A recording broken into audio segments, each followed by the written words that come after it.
let me tell you, I've been telling the governor we need to move the capital to Tampa Bay. And so now, is he here this morning? Is he in here this morning? I wanted her to try the Cafe Cold Leche. I said, we are the, where's Richard? Are the Gone Smarts here? No. We're so proud of him for receiving the Civitan Award of the Year. The governor and I knew and had to keep it very, very quiet, so we were so proud of him. But thank you for coming to the governor's event, and Governor, thank you for inviting me. Seriously. Governor Scott loves Tampa, and every time we have any event in Tampa, he's here. And I've told him my base is his base, and this is my base. And I love all of you here. Thank you all. I see all my chairs from around the county, Chris Hart, everybody, Andy Graham, all my Ho Brown, all of my dear friends, thank you. But let me tell you, Governor Scott is doing exactly what he told us he was going to do. He's bringing jobs to our state. And Greg and I, my fiance, who's somewhere here, honey, my much better half. But let me tell you, Greg and I, when I took this job and moved to Tallahassee, you all know, I mean, I'm from here, I love it here, and it's difficult being up here by myself. And the thing that makes it tolerable, other than we're making, I think, a big difference, of course, for our state, is getting to know Rick and Ann Scott. They are two of the finest people I know. They've become like family to me, and I care about them deeply. So now let me turn it over to your governor, Rick Scott. Thank you. And we do love all Martinez, too, of course, former governor. So is the governor here? Is Bob here? I didn't see him. Well, good morning. It's always nice to be with Pam. As you know, she is doing a wonderful job. She is, if you go anywhere around the country, everybody knows what she's doing with regard to healthcare reform, fighting Obamacare, making sure that we win, we get our own rights, not the federal government telling us what to do. So thank you very much.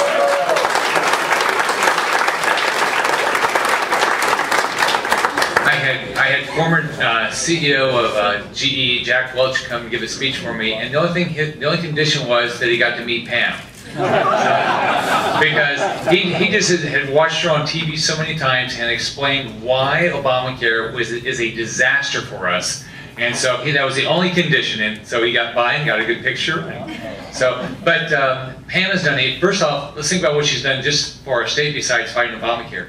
When Pam and I came into office, 7.4 people were dying a day over this pill mills. Illegal drugs, illegally dispensed. And so she took the bull by the horn. She was very aggressive. We put a strike force together. We got a great bill passed. We've had a dramatic impact on a reduction in the amount of oxycodone sold in this state. And we're going to have a dramatic impact on saving lives. And it's because what Pam Bondi did, she led the effort to get this done. So congratulations.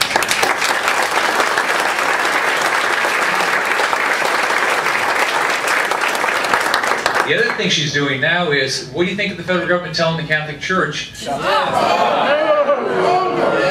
if they start at the Catholic Church, where do they end? There will not be an end. It's not just the Catholic Church. It's all of us. The federal government should stop telling us how to lead our lives.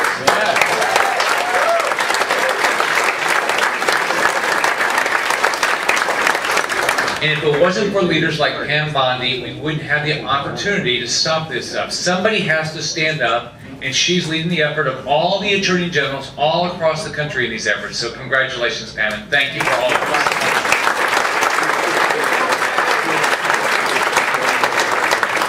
So we're in the middle of the session. We have 2 weeks left. The big things that are going on in this session is, one, we're putting $1 billion more into K-12 education, and the House and Senate are going to do that. We're going to continue the process of reducing taxes for small businesses, because we know that's how this country and how the state's going to grow, is through reducing taxes for small businesses. And so that's going to happen, where I'm very comfortable that it's going to get through the House and the Senate this year. We're balancing our budget. We're going to balance our budget. And here's the numbers.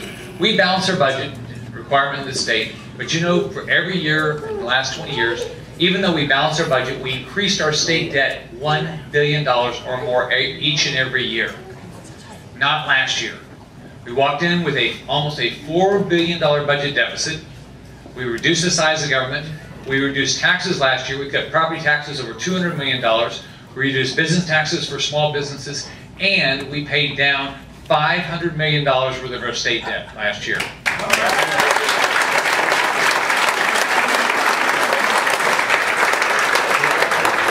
In our first budget, we'll pay down our state debt. Our first budget will be started last July, and then this June we'll pay down our state debt $1 billion. So we have completely changed. Our credit rating was improved in contrast to the federal government.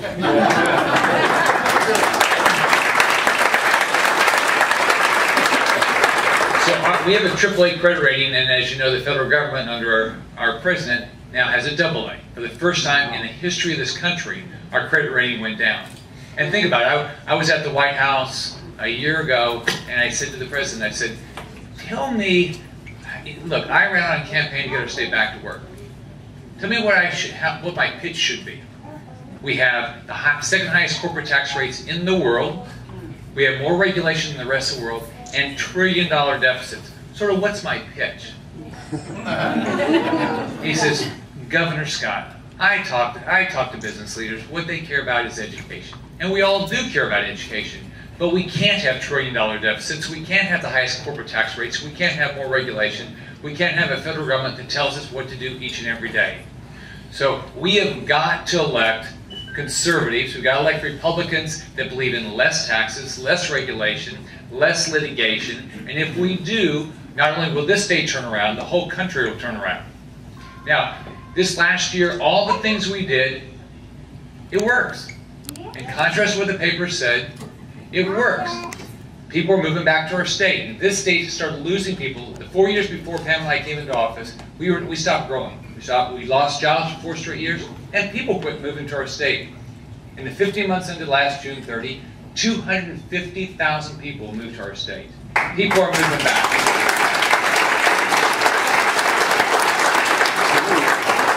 We had the second fastest drop in unemployment in the entire country, and we generated 141,500 private sector jobs from losing jobs 4 straight years before that. So all these principles do work. So this year we're doing the same thing. We're going to balance our budget. We're going to pay down our debt. We're going to reduce regulation. We're in the process. By the end of this session, we'll have reduced 1,100 regulations in the state that just kill jobs. All right. Now, here's where, if you think about where we are and where we need to be, if you think about your family, you care about 3 things. You want your children to get a great education, you want to be able to get a job, and you want government to get out of your life.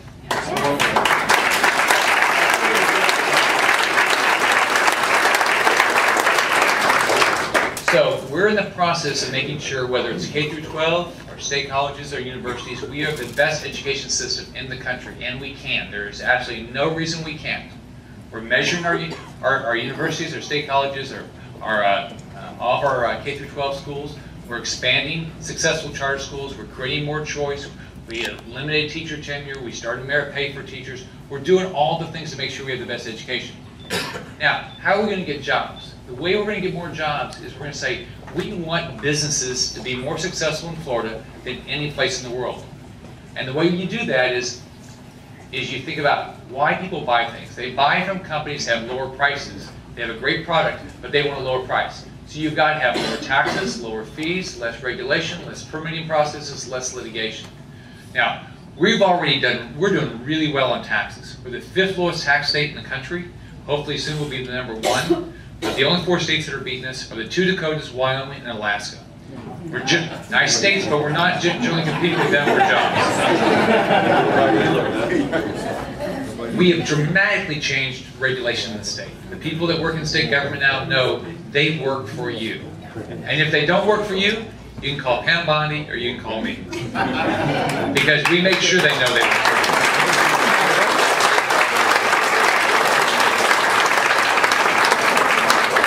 Where we still have work to do is in frivolous lawsuits. We're still one of the worst states for frivolous lawsuits. You have to make sure when you go campaign for somebody, you go contribute to somebody's campaign, say, do you work for the citizens of the state, or do you work for people that want to file frivolous lawsuits? None of us believe in frivolous lawsuits. No great attorney believes in frivolous lawsuits. Everybody believes you should have your day in court, but no frivolous lawsuits. Because what happens is, everybody in this room, you pay for it. Not for the benefit of us as citizens. Now, the biggest issue we're still working on this session, on top of finishing the budget, is PIP reform. This is $1 billion of fraud. Now, here's what goes on. We've had fewer auto accidents in this state every year since 2007. You're mandated in your insurance to buy personal injury protection, $10,000 worth of coverage. But here's actually what happens. You can talk to Sheriff G. People are faking accidents. They're staging accidents. He's got a video. I was on TV this morning. They showed another one. But they go out and they stage these accidents, right? And they stage these accidents because the provider or the lawyer that's doing the wrong thing, they want to make money off of it. So this $10,000 worth of coverage per year could cost you $1,500 each and every year, growing at 30% year after year. People say, oh gosh, I was in that car when there was an accident. Even though there might have only been one person in that car, there could be 10 people filed that they were in the car. So we've got to crack down on this. There's a bill going through the House, a bill going through the Senate. There's good parts of both of them. But we've got to say, you cannot, providers, massage parlors, places like that cannot take advantage of us as citizens.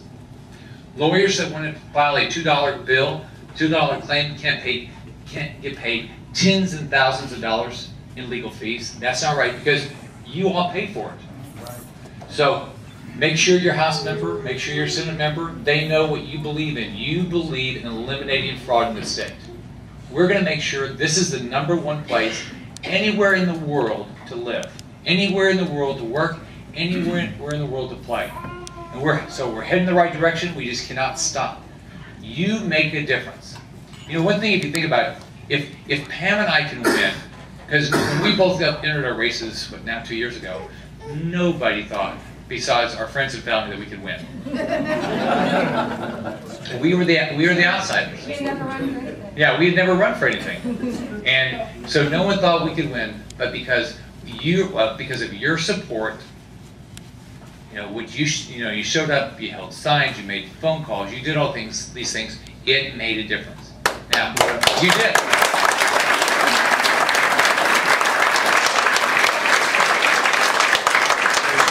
So when do we get started again, Governor? I feel like we do it every day. But that's the way it should be, because the truth is, you should hold each of us accountable. We said what we were going to do when we ran for election. Yep. Your job is to hold us accountable. Yep. If you think I blink, if you think Pam blinks and we're not doing the right thing, call us. I mean, we take phone calls, we read emails, we read letters. So if you think we're doing the wrong thing, you should call and complain. But everybody that's running for office, hold them accountable.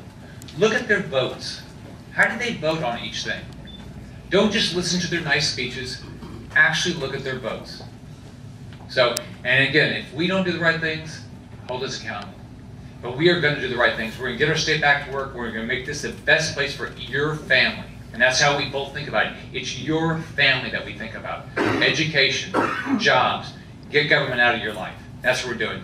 So thank everybody for coming here today. I don't know, Pam, if you want to finish, do you have anything else? All right. Well, thank you very much, and both of us will get around and say hi to everybody. Thanks a lot.